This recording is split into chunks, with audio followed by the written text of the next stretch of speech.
del martirologio romano junto al río Beiyang, cerca de la ciudad de Xiuzhou, en la provincia china de Guangdong.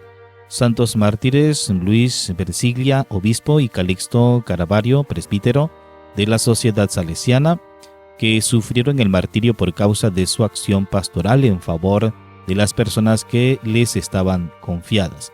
Fecha de canonización 1 de octubre del 2000 junto a otros 119 mártires chinos por su santidad Juan Pablo II. Aquí una breve biografía. Este mártir salesiano nació en Oliva, Gessi, Pavía, Italia, el 5 de junio de 1873. Cuando a sus 12 años llegó al oratorio turinés de Baldoco, regido por Don Bosco, para estudiar allí y cumplir su sueño de convertirse en veterinario, era un muchacho educado, sociable, ingenioso y muy sensible.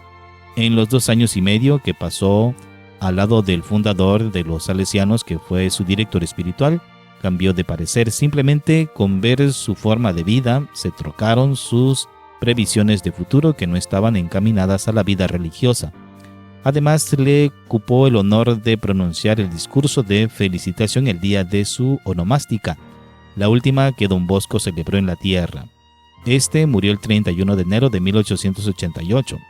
Un año antes se dirigió a Luis con estas palabras: «Ven a verme, tengo algo que decirte». Pero ya no hubo ocasión de consumar este encuentro. El 11 de marzo de ese mismo año, Luis sintió latir en su corazón el ardor misionero cuando en la Basílica de María Auxiliadora vio cómo se imponía el crucifijo a 7 salesianos que se disponían a partir a sus destinos, y siguió los pasos de su fundador. Definitivamente abandonaba la idea de ser veterinario. Hizo el noviciado en Fogliso y profesó a los 16 años. Luego estudió con ahínco en la Universidad Gregoriana de Roma y no dejó de dar testimonio de su fe a los jóvenes que hallaba al paso en el oratorio del Sagrado Corazón. Tenía como modelo a Don Bosco.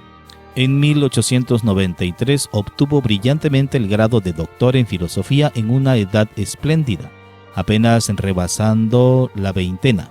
Mientras impartía clases a los novicios en Fogliso, Canavese, Turín, se empleaba a conciencia en el estudio de las disciplinas que le encaminarían al sacerdocio, sacramento que recibió en 1895. Su anhelo era partir a misiones y desde luego iría como él deseaba, pero no en esos momentos. El padre Miguel Rúa, sucesor de Don Bosco, había visto sus cualidades y ya tenía para él otra responsabilidad. Pasó por alto su juventud y lo nombró director y maestro de novicios en Genzano, un centro que él acababa de crear. Acertó de pleno porque realmente Luis era un gran formador, como demostró en los 9 años que estuvo al frente de la casa.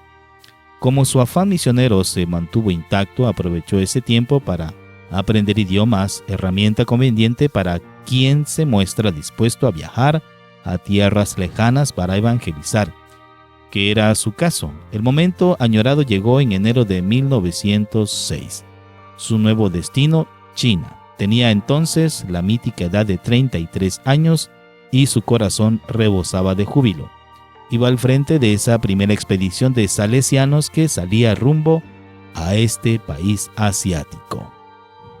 Al llegar a Macao, pronto se convirtió en el padre de los huérfanos. Los 55 niños del orfanato que el obispo puso en manos de estos misioneros, centro dirigido espiritualmente por Luis y en el que dejó su impronta apostólica. Las tensiones políticos-sociales se desencadenaron cuando, años más tarde y con ellas el anticlericalismo de origen portugués, que tocaba de lleno a los territorios que dependían del Estado ruso, conllevó la expulsión de los salesianos que tuvieron que partir a Hong Kong. Allí y a instancias del prelado se hicieron cargo de otro orfanato en medio de la desbordante alegría de los ciudadanos de Jeonchou. Lamentablemente, un monzón arrasó su casa y desplazó a los religiosos a Shepki. Desde 1912 a 1920, Luis dirigió sabiamente la misión. Se abrieron nuevas residencias y pudieron atender las fundaciones de Macao y del Río de Perlas, Creativo y lleno de proyectos para mejorar la vida de la gente, creó una escuela de comercio y diversos talleres que revirtieron en una mayor expansión. En 1920 fue designado obispo de Chiuchou.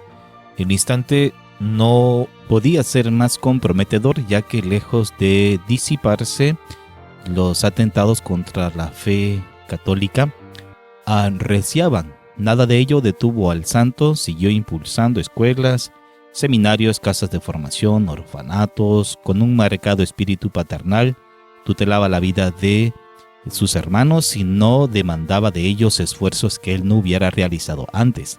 La mortificación entraba dentro de un itinerario espiritual bendecido con numerosos frutos apostólicos. María Auxiliadora alumbraba su quehacer. Sin ella, había dicho, los salesianos no somos nada.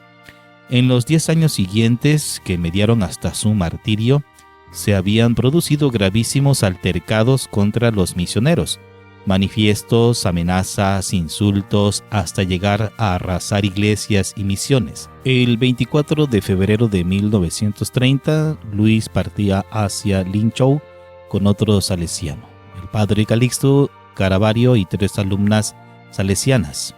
Fueron apresados y atados, conduciéndoles a un bosque de bambú mientras le hacían objeto de linchamiento físico y verbal. Querían destruir la iglesia y forzar a las jóvenes. Los 2 sacerdotes, decididos a dar su vida, intentaron protegerlas, pero los violentos terminaron con ellos, fusilándolos allí mismo. Previamente pudieron orar hincados de rodillas y confesarse entre sí, y antes con su valentía habían dejado estupefactos a los captores, acostumbrados a ver retratado el terror a la muerte en las pupilas de los condenados.